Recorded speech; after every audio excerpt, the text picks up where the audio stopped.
ماہ شوال کی برکات۔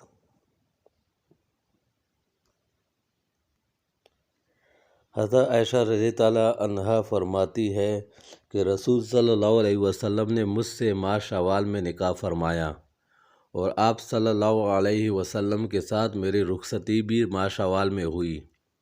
رسول صلی اللہ علیہ وسلم کے ازواج مطہرات میں سے وہ کون سی زوجہ ہے جو رسول صلی اللہ علیہ وسلم کو مجھ سے زیادہ عزیز تر ہو؟ حضرت عائشہ رضی تعالیٰ عنہا اس بات کو مستحب سمجھتی تھی کہ ان کے خاندان کی عورتوں کی ماہ شوال میں رخصتی ہو۔ اما عائشہ رضی تعالیٰ عنہا نے مسلمانوں کو یہ پیغام دیا کہ کوئی مہینہ یا دن منحوس نہیں، تمام مہینے اور ایام بابرکت ہے۔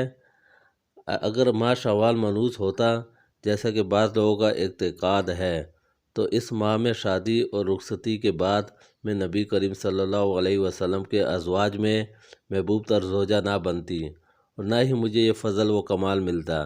یہ مہینہ بڑی فضیلت و بابرکت والا ہے، اور میں پسند کرتی ہوں کہ میرے خاندان کی ان عورتوں کی رخصتی بھی اسی ماہ میں ہو۔